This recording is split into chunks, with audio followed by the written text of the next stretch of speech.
Right, hello there guys and welcome back to another video. So what I wanted to do is kind of cover the tools that we use, because I get a load of questions about tuning tools, what's the best one to buy, where do I get them from, and all that jazz.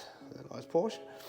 And so this video I'm going to do about bFlash, because it's one of my kind of favourite tools in a way, because it is a tuner's tool designed and developed by tuners. So bFlash comes in a lovely box like this. So when you buy a bFlash, you kind of get this lovely box, another box to add to the collection, yay.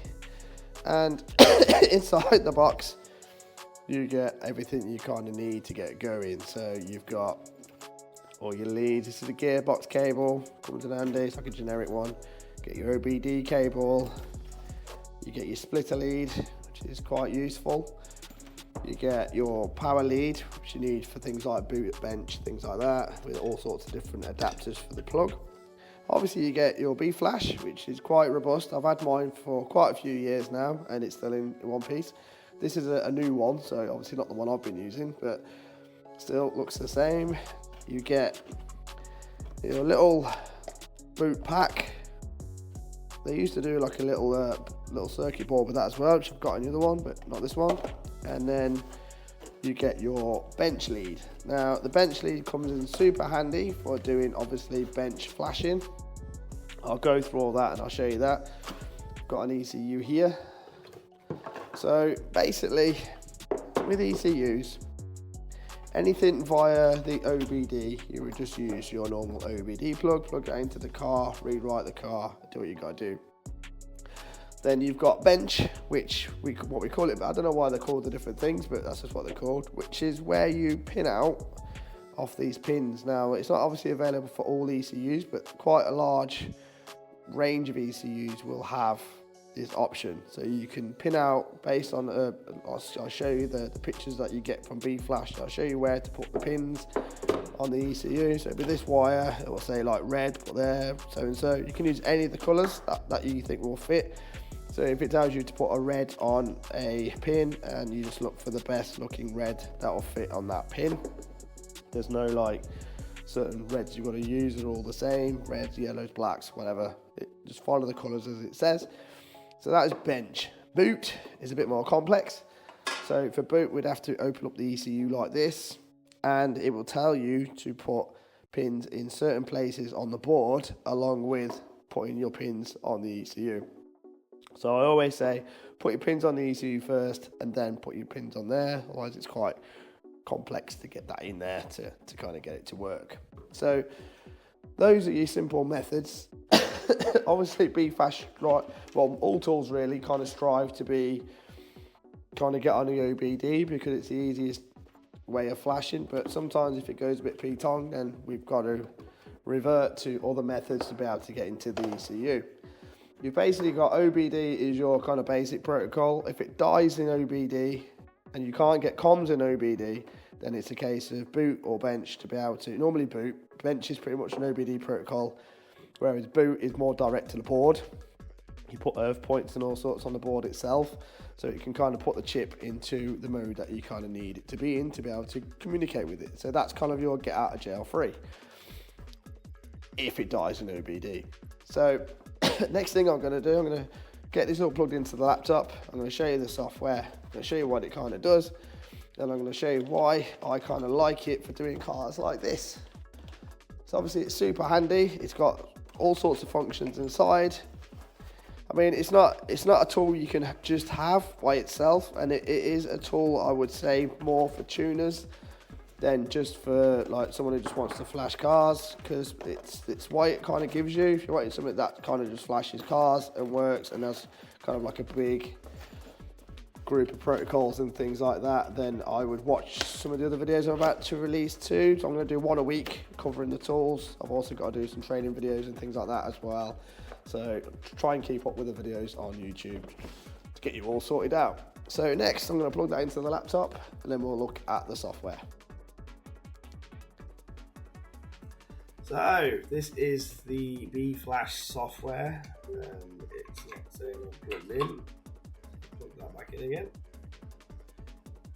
Reason it's amber down here. So the software is pretty simple to use. Like, there's nothing really complex about it. You get your overall screen. Obviously, this is a newer version than what I did in a previous video, because that was a while ago when I first got the tool. Whereas now I've had that tool for a while and they've changed the way it looks. So for some reason I'm still disconnected, so I'm just going to plug that straight into my laptop. See if that makes a difference. Must be the wire, or it's the software. It could be the software. Let me just have a faff around with this wire. Right, let me just get rid of that and open it back up. Right, we're in. It's green now. So what you're looking for, first of all, is that you are connected. If you're not connected, it'll be orange or amber down there. Any updates will be on this screen here. So when you've just done an update, it will tell you what that update was, which is quite handy, can't lie. And at the top, you've got obviously the cars you want to select, file management, settings, CAN bus monitoring, log analysis, and live tuning, which this tool has it all. So, in fact, so first of all, you've got your cars. I might blur this bit out because I got done last time for copyright because I had someone on there that they didn't like. So it might be blurry here, but I'm going to choose Volkswagen. The actual software is listed by ECU. So some people don't like this. To me, I'm not too bothered because you kind of know what ECU card's going to have before you start. So, you know, like if it's not, then just go select another one. But you've got a list of ECUs that bFlash can work with. So they split it into petrols, diesels, and TCUs. So you get this on any of the cars that you kind of want to look at. When you open up the actual, say if we open up, I think that'll have boot. No. So if we open up one that'll have boot, which will be Simos 18. So it gives you the options of what you can have when you open it up. So obviously OBD is your normal OBD protocol. Data login, if it's available, so it's manufacturer specific, so that's quite in depth. Diagnostics, so you get manufacturer specific diagnostics again, and you also get this is dynameter roller mode, which saves me hours and hours of time. So the dyno mode is super handy. So if you're on the dyno with, say, like the Porsche, and you want to put it in dyno mode, I just put it in dyno mode. Let me show you. So if we go to OBD, if I open up this one in OBD, you get more options. So at the top, we've got settings, CAN bus still, flash programming. So if you want to read, write, that's all here anyway. You've also got diagnostics. If you go to diagnostics and click dyno mode, it'll come up with an option. Do you want to read dyno mode? See what it is. Do you want to start dyno mode or do you want to stop dyno mode? So that will put the car into dyno mode for you so that you can run the car without any headaches. You've also got login, which I'll show you. You've got log analysis, which is obviously looking at the logs you've done in the proper graphical interface. Then you've got live tuning on selective ECUs. Now, the live tuning works really well, but you have to have an A2L for the car that you're doing, and obviously it doesn't support them all. I think it's like MG1, Med17, cars like that. BMWs, no one really touches at the minute because they're quite complex. So I'm just going to flip back to, the only problem is on here is if you if you want to flick between cars, like say if you just wanted to go back to look at the bench mode or whatever else, you have to go back in and select the car again rather than just going back, which is kind of annoying, but it is what it is. So VW, go back to Simos 18.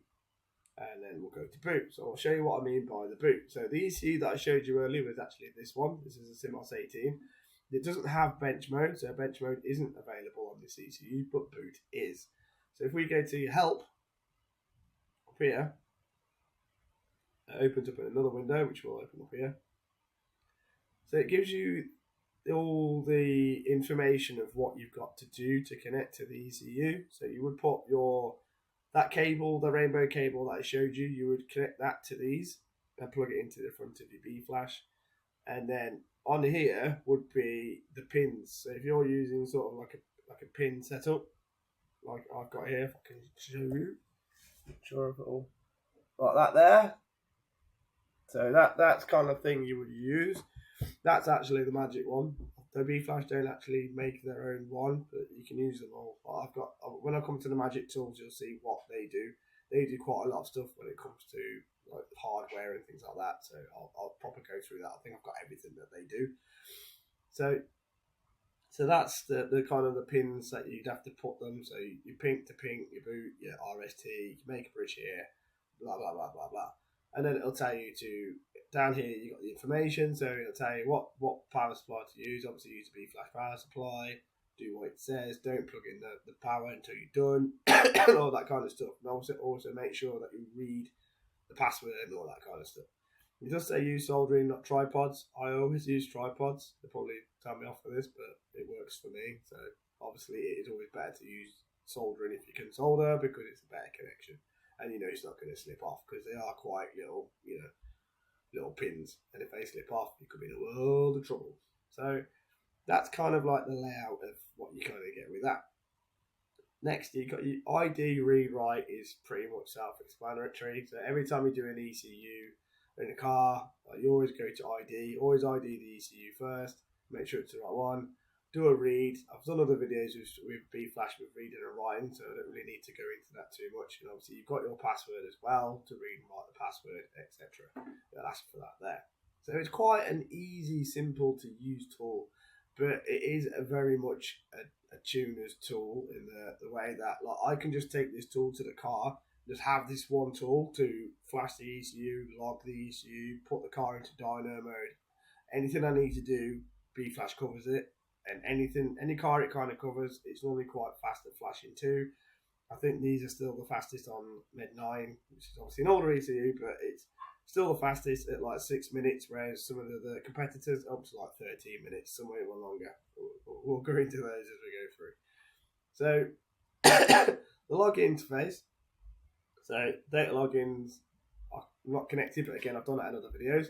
Now, to view actual software, it's quite simple. You just click whichever one you've used to log, and you can just go over it. Now, the things I like about their viewer, which I'm not seeing any other do at the minute, is the fact that I can compare runs. So if I've got like a stock or maybe a tune, different runs and things like that, I can pull in the other login profile from another run, and I can put that in there too, and I can match them up.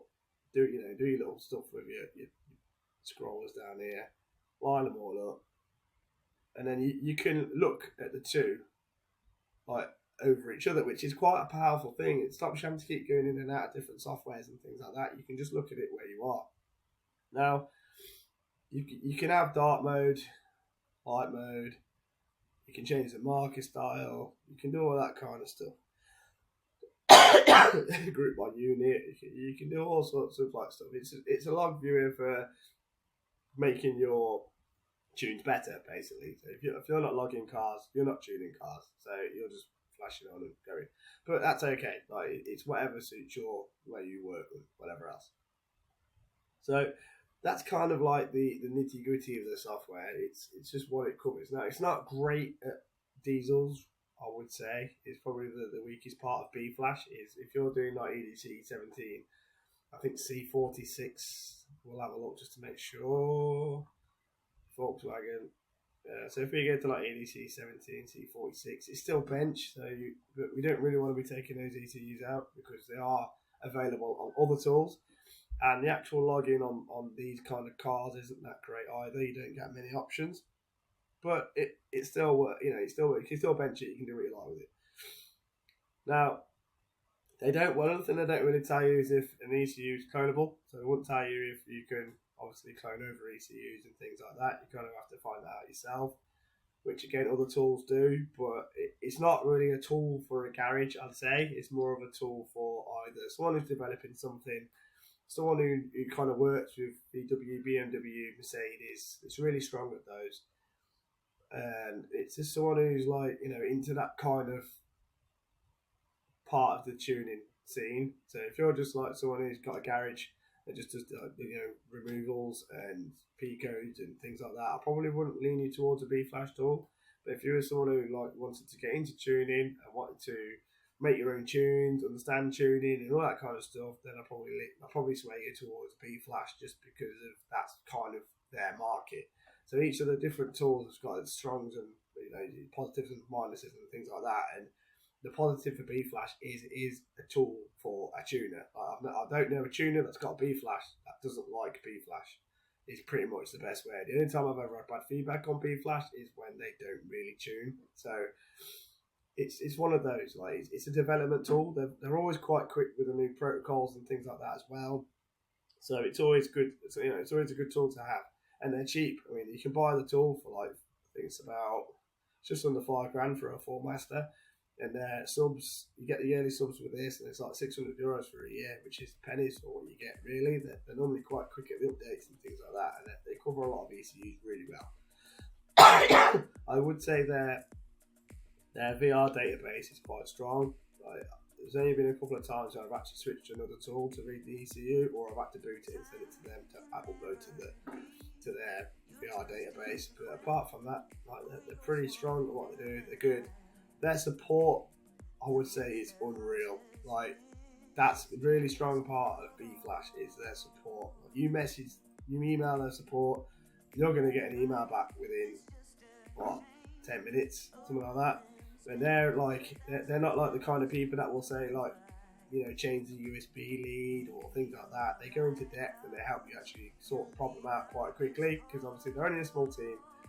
So the quicker they kind of help you sort it out, the more they can get done. So I think that's the way they kind of look at it, and that is a massive strong point for bFlash. If you want someone in your corner when you're doing these ECUs and things like that, and you're a bit scared if something goes wrong, they're the guys to have in your corner.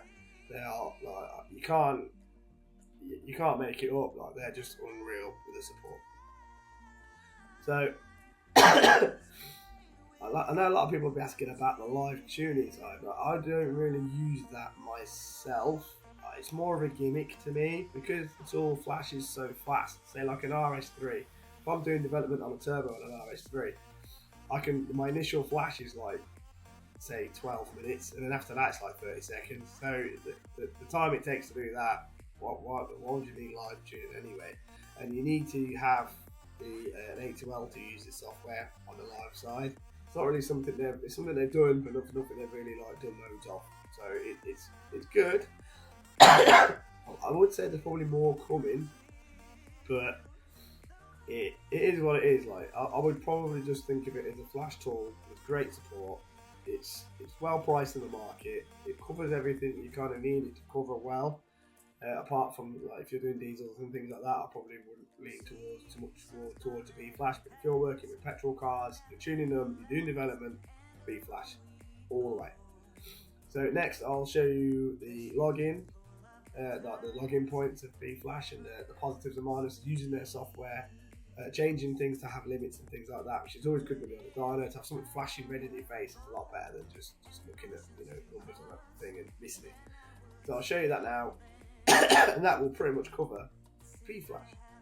So, cool. Let's carry on. Right, so I'm in a Porsche. Hopefully you can hear me nicely, because we've got a lot of fans on these Porsches.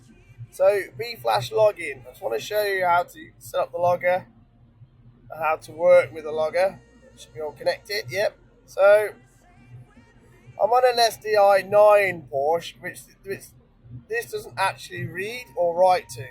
So SDI 9, they've only got a boot protocol, but you can still click on the boot protocol, go across to the login, connect, and it will connect as normal.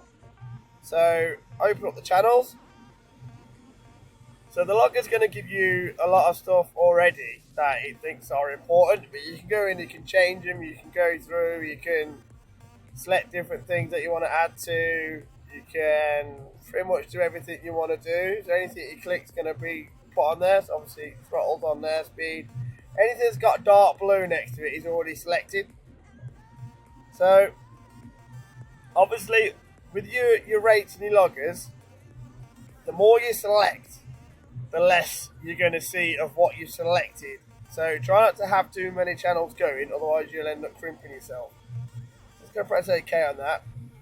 Now the log is really good. You get like a pretty basic kind of view. You can add second views if you want. You can pretty much do anything you want to do on this screen.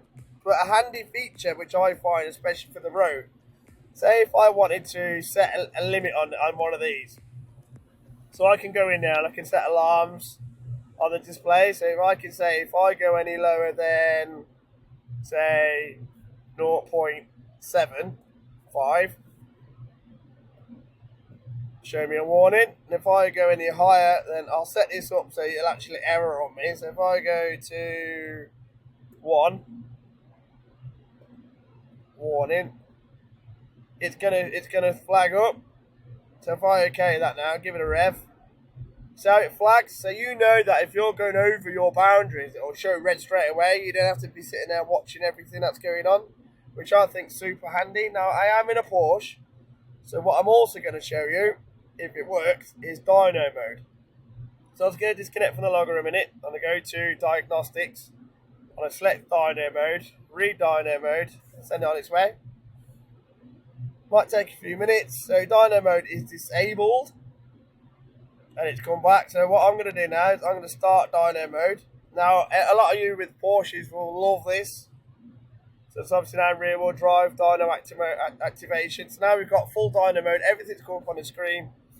So we are set for doing a run. So now I'll go back to connect, back to select the profiles, select what profiles you got, 16 out of 42 variables selected.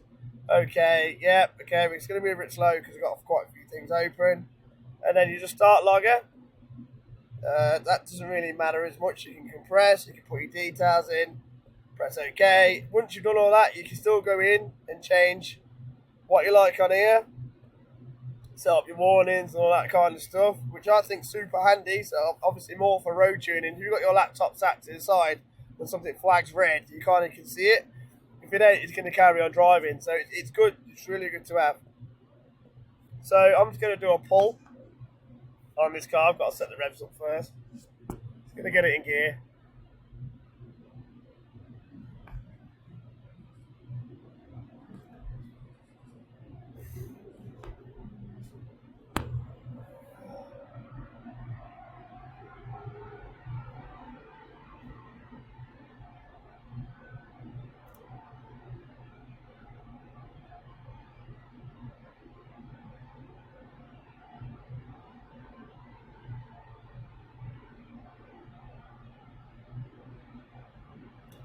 That's up. So what I normally do with this is I normally have the logger and that open at the same time. So I just shrink it down. Everything auto moves anyway. Come on. Something a lot easier than this. Shrink it down. Let's move it down. Just so I can see what I need to see.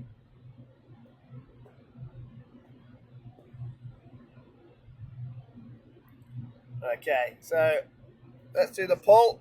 You can see what happens with the logger.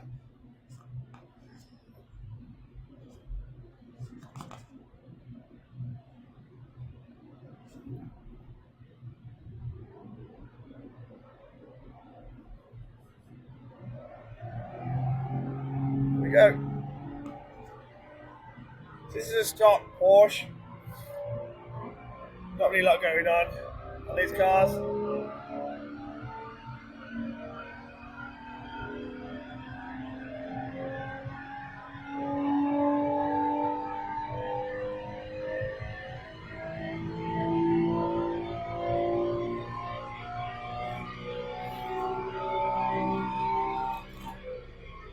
So that's the pull done.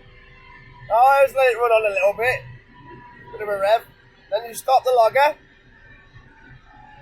And then you save it to where you want to save it to. So I'm going to go bFlash log. I've always got a folder on my desktop. I don't know what to call it. New folder. Porsche.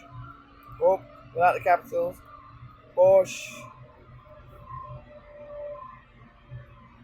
Drop it in that folder. It's an MDF file.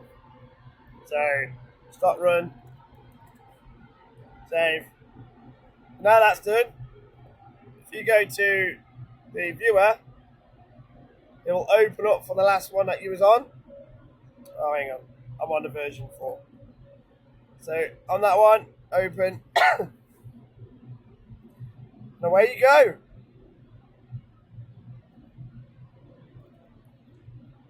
It's added stuff there. Doesn't normally do that. It's probably because I've selected the version 4.